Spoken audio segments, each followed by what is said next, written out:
નમસ્કાર દર્શક મિત્રો, નવી શરૂઆત એટલે ન્યૂ ગુજરાતમાં હું પિયુષ છાત્ર આપનું હાર્દિક સ્વાગત કરું છું। આજે આપણે જાણીએ રાજકોટ શહેરમાં જામનગર રોડ પાછળ મારુતિ નંદનમાં આવેલી બહેનોને શું પ્રોબ્લેમ થાય છે। ઘંટેશ્વર પાસે મારું નામ પરમાર ભૂમિ છે। અમે રાજકોટ જામનગર હાઈવે ડાંગર કોલેજની પાછળ પરાપીપળીયાનું પાટી અને મારુતિ નંદન સોસાયટી અમે 2 થી 3 વખત કમિશનરને અને બધાને મોરજરિયા સાહેબને આવેદન આપીને આવ્યા છીએ, છતાં પણ અમારું ગટરનું કામ, કચરાનું કામ, આંગણવાડીનું, રોડ રસ્તાનું કોઈ પણ પ્રકારનું કામ થતું નથી।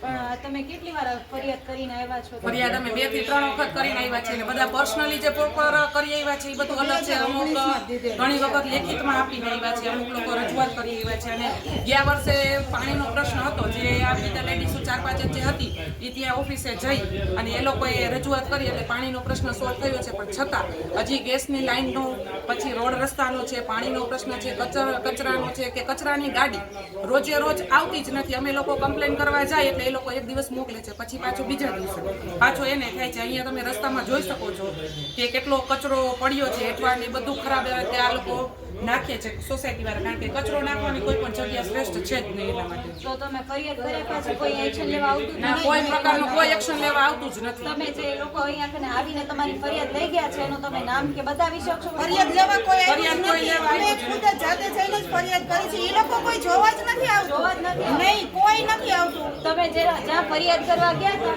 એ બહેનોનું ત્યાં જે ભાઈ હતા એનું નામ તમે મને આપી શકશો? કોણ હતો જ્યાં એ ફરિયાદ લેવા બેઠા હતા ભાઈ? ફરિયાદ લેવા બેઠા હતા મહેશભાઈ, બોલો મહેશભાઈ, આપણે ફરિયાદ ક્યાં કરી છે?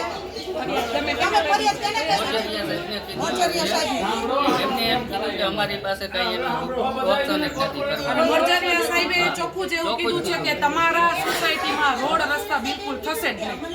હવે મોરજરિયા સાહેબને અમે એટલું જ કહેવા માંગીએ છીએ કે રોડ રસ્તા ન થવાનું અમને મેઇન કારણ શું છે? કારણ બતાવો। અમને કારણ થયું કે ભાઈ અમે ટેક્સ ભરીએ છીએ, તમે લોકો જોઈ રહ્યા છો કે આ બહેન અને ભાઈઓ કમ્પ્લેન સતત ફરિયાદ કરી રહ્યા છે, એમને કોઈ જાતનો રસ્તો નથી મળી રહ્યો। હવે આપણે જોઈએ કે કેવી રીતે શું થાય છે અને કેવી રીતે પ્રશાસન શું આગળ વધારે છે।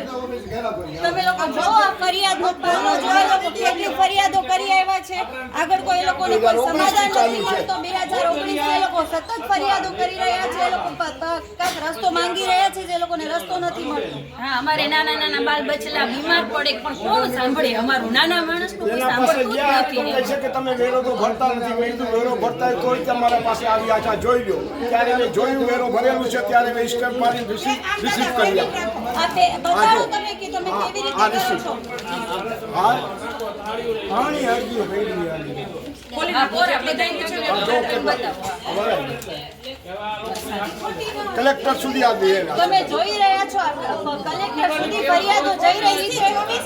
19 થી 24 સુધીની ફાઇલો છે જે બધું બતાવી રહ્યા છે, પણ એ લોકોને કોઈ જાતનું સમાધાન નથી મળી રહ્યું। આપણે જોઈએ આમાં શું થાય છે, કેવી રીતે આ લોકોને રસ્તો મળે છે ને કેવી રીતે ન્યાય મળે છે। આના માટે આપણે જોઈએ કે આપણે આગળ શું કરી શકીએ છીએ। તમારા લોકોની શું અરજ છે કે તમે લોકો શું કરવા માંગો છો? એ લોકો ખાસ તો અમારે નાના બાળકોને આંગણવાડીની જરૂર છે, કારણ કે એને છેટી મેળવા જવા પડે છે। તો નાના બાળકોને કેટલા બાળકોની સંખ્યા છે તમારે? આશરે 70-80 બાળકો છે સોસાયટીની અંદર। મહિલાઓને અને બાળકોને શું તકલીફ થાય અને છે? મહિલાઓ અને પ્રેગ્નેન્ટ મહિલાઓને છે એસઆરબી કેમ્પમાં જવું પડે છે। એકતા સોસાયટીના જે સામેની સાઈડમાં જે અમારે છે આંગણવાડી, એ લોકો પાસે અમે મૂકવા જઈએ બાળકોને તો એ લોકો એક્સેપ્ટ નથી કરતા। એ લોકો એવું કહે છે કે આ અમારી આંગણવાડીમાં ન આવે। તો અમારા કોઈ નોંધ લે ને તો ઈ સારા છે, પરાપીપળિયા ગામવાળાની આંગણવાડી છે, અમારા બાળકો ઈ સાચવે છે, પણ પ્લસ એમાં સંખ્યા વધી જાય છે એટલે ઈ અમને ના પાડે છે। તો અમારો હક હોય અમને આપો। તમે જે હક નથી મળતું તમે કહી રહ્યા છો કે તમારે ત્યાંથી પુરવઠો કોણ પૂરું પાડે છે? અમારે પુરવઠો કોઈ ને, અમે પછી બાળકો ઘરે રાખી છીએ કે મૂકવા જ નથી ઉભા જતા। નથી થતા, પણ તમે આંગણવાડીમાં સંખ્યા ઉઠાવો છો કે તમને કેટલા બાળકો? ના સંખ્યા લખાવવામાં એવું છે કે કોઈ એબસન્ટ હોય અથવા તો કોઈના જે અમુકના નામ હોય ન હોય એ લોકો એની જગ્યાએ આ લોકોને પુરવઠો આપે છે ને બાકી અમુક પુરવઠો પૂરો આવે છે? પુરવઠો પૂરો આવતો નથી ને અમુક પુરવઠો એ લોકો લેતાય નથી ને અમુક પછી છોકરાઓને દૂર સુધી મૂકવા જવા પડે છે। જાઓ છો તો તમને એ લોકો શું જવાબ આપે છે? અમારી સંખ્યા ફૂલ છે, તમે અમારામાં ન આવો એટલે અમે તમારો પછી વિસ્તાર અત્યારે રાખીએ છીએ, અમારા અહીંથી 10-15 બાળકો અહીંયા છે। ભુવનેશ્વરમાં આવો એમ કહીએ તમે છીએ। ભુવનેશ્વરમાં આવો તો તમે સરકાર પાસેથી શેની માંગ કરો છો કે તમને શું જોઈએ? ભુવનેશ્વરમાં આવી ભુવનેશ્વરમાં આવી અમારે આંગણવાડી, રોડ, રસ્તા અને ગટર એટલી માંગ માંગણી અમે કરી છે. રોડ રસ્તાની ગટરની કચરા મેઇન પ્રશ્ન અમારે કચરા સિઝનમાં અમારે ગટરનું પાણી છે ને ઘરમાં પાણી આવે. શું માંગ છે તમારી?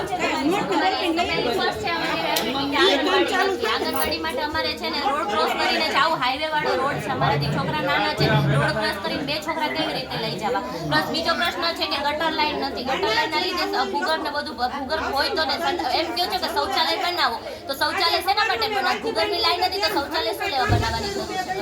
અને બીજો પ્રશ્ન છે કે રોડ નથી. રોડના લીધે ચોમાસામાં એટલું પાણી ભરાય છે ને કે 2 દિવસ સુધી બહાર રોડ પર જવું હોય ને તમારે વિચાર કરવો પડે છે કે છોકરા લઈને બહાર કેવી રીતે જવું. અને આંગણવાડી માટે અમને એમ કે છે ને આ ઘંટેશ્વર વાળા એમ કે છે કે એકતામાં જાઓ, એકતા વાળા કે છે SRP માં જાઓ, તો અમારે કઈ બાજુ જવાનું? તો હવે તમે શું ઈચ્છો એટલે અમે ક્યાંના છીએ એ લોકો કે ને હવે કે અમે ક્યાંમાં આવી હવે. તમારી શું ડિમાન્ડ છે સરકાર પાસે? અમારે આંગણવાડી, ભૂગર્ભ અને રોડની માંગણી છે અમારી. અને એક અમારે નાનું કઈ અહીંયા ઓલું હોસ્પિટલ જેવું થઈ જાય તો વધારે સારું, કેમ કે કઈ બી વસ્તુ થાય ને તો સિવિલમાં જવું પડે. હવે એમ્સ નજીક થયું છે, બાકી સિવિલ સુધી અમારે લાંબુ જવું તમારે પડે છે. આજુબાજુ કોઈ કોઈ દવાખાનું નથી? હોસ્પિટલ નથી, નહીં કોઈ હોસ્પિટલ નથી. રાતે બાળકો એમ્સ હવે થયું છે. તમારે ના રાતે બાળકો બહેનોને તકલીફ હા, થાય છે? ઇમરજન્સી માટે કોઈ વસ્તુ છે જ નહીં. ડિલિવરી તમારી ઇમરજન્સી માટે નહીં, કોઈ સુવિધા નથી, ના કોઈ સારવાર માટે સુવિધા નથી. શું નામ છે તમારું? મારું નામ જ્યોત્સનાબેન. અમારી ચૂંટણી કાર્ડ અમારા છોકરાઓના 18 વર્ષના હવે થઈ ગયા, તો એના માટે તમે કેમ્પ રાખો એક, કેમ કે અમારા ચૂંટણી કાર્ડ બની શકે. અમારા છોકરાઓને ભણે છે, વહુ છે, દીકરા છે, બધીની માટે ચૂંટણી કાર્ડ તો બનાવવા માટે તમે કેમ્પ રાખો તો મને જવું ન પડે. બીજું તમને શું તકલીફ થાય છે? અહીંયા તો એક તો રોડ રસ્તાની ને ગટરની, ભૂગરની લાઈનની, ભૂગરની મેઇન છે. ભૂગર તમે અહીંયા કરી દો તમારા ગંદકી વહી જાય. આપ પાછળ જોઈ રહ્યા છો કેટલો કચરો છે. આમાં બાળકો, મહિલાઓ, દાદા, મોટી ઉંમરના વૃદ્ધો બીમાર પડે છે. સરકારમાં કે એમાં એ લોકો ફરિયાદ કરીને નગરપાલિકામાં થાક્યા છે, છતાંય કોઈ કચરો ઉપાડવા નથી આવતું. ટાઈમ ટુ ટાઈમ આ લોકોને સુવિધા નથી મળતી. નગરપાલિકાવાળાને વિનંતી છે કે ટાઈમ ટુ ટાઈમ આ લોકોને સુવિધા આપો, કચરો અપાવડાવો. બાળકો, મહિલાઓ, વૃદ્ધો બીમાર પડે છે, એના માટે રસ્તો કાઢો. મારું નામ વાલજીભાઈ ગંધારિયા, આમ આદમી પાર્ટી પ્રેસિડેન્ટ. ડિમાન્ડ એ છે કે રાજકોટની અંદર વોર્ડ નંબર 1માં આ ઘંટેશ્વર ગામની બાજુમાં ડાંગર કોલેજની પાછળ હવે RMCમાં ભીડ એના 5 વર્ષ થઈ ગયા છે. આ લોકોએ અનેક વખત રજૂઆત કરી છે, લેખિત આપી છે, મૌખિક આપી છે, પછી કોર્પોરેટરને જાણ કરી છે, જિલ્લા તાલુકા પંચાયતમાં જાણ કરી છે. એને નથી રસ્તાની સુવિધા, નથી ગટરની સુવિધા. હવે આ નાના નાના બાળકો છે ને અત્યારે આંગણવાડીમાં ક્યાંય કોઈ સંભાળતું નથી. હવે તો RMCની ફરજ આવે, RMCની ફરજ આવે કે રીતે આ લોકો વેરો તો ભરે છે, તો વેરો રીતે જોવા ભરે છે, તો આ સુવિધા એનો આ બધા એનો હક માગે છે. તો આ નાના બાળકોનો શું ગુનો છે તે અહીંયા આંગણવાડીની સુવિધા નથી થતી. હવે અહીંયા બાજુમાં જાય તો કે મારે સંખ્યા પૂરી થઈ ગઈ. અહીંથી 18 કિલોમીટર નાના બાળકોને આંગણવાડીમાં મૂકવા જાય છે. તો અમે એટલી વિનંતી કરીએ કે તમે આ જે નાના બાળકોનો ટૂંક સમયમાં તમે આવી રીતે પ્રશ્ન હલ કરો અને આંગણવાડીની તમે સુવિધા કરો. જો તમારી આંગણવાડી સરકારી જગ્યામાં ન થતી હોય તો તમે અહીંયા મકાન રાખીને તમે ચાલુ કરો. એવી અમારી આ અમારો આ પ્રશ્ન છે. અને આ બધાય લતાવાસીનો એ જ પ્રશ્ન છે. એના માટે અમને અહીંયા બોલાવ્યા છે કે ભાઈ અમને આ સુવિધા મળતી નથી. અમે 5 વર્ષથી અમે આ બધો રજૂઆત કરીએ, પણ આ બધા શું છે કે અત્યારે આ સરકાર છે ને બેરી સરકાર છે. બેરી સરકાર એટલી છે ગમે એટલા તમે પ્રશ્ન રજૂઆત કરો છતાંય કોઈ સાંભળતું નથી. એટલે અમારી વિનંતી એટલી છે, બરાબર, વિરોધ નથી કરતા. અત્યારે અમે વિનંતી કરીએ છીએ અને જેથી વિરોધ કરશું ને તેથી RMCને ખબર પડશે કે આમ આદમી વિરોધ કર્યો છે. વિનંતીમાં જો આ કામ પતે તો સારું છે, નકર અમે વિરોધ ઉપર જશું. આ સિવાય તમારી શું કહેવું છે? આ સિવાય અમારે કહેવાનું એ જ છે કે અમે કાલે કમિશનર સાહેબને આવેદન આપવાના છે.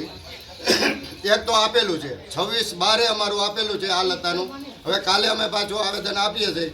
હવે જો કમિશનર સાહેબ આ રીતે આનો અમારે જવાબ નહીં આવે તો અમે ઉગ્રમાં ઉગ્ર આંદોલન કરશું અને કમિશનર સાહેબની ઓફિસનો અમે ઘેરાવ કરશું. આ અમારી મેન રજૂઆત છે.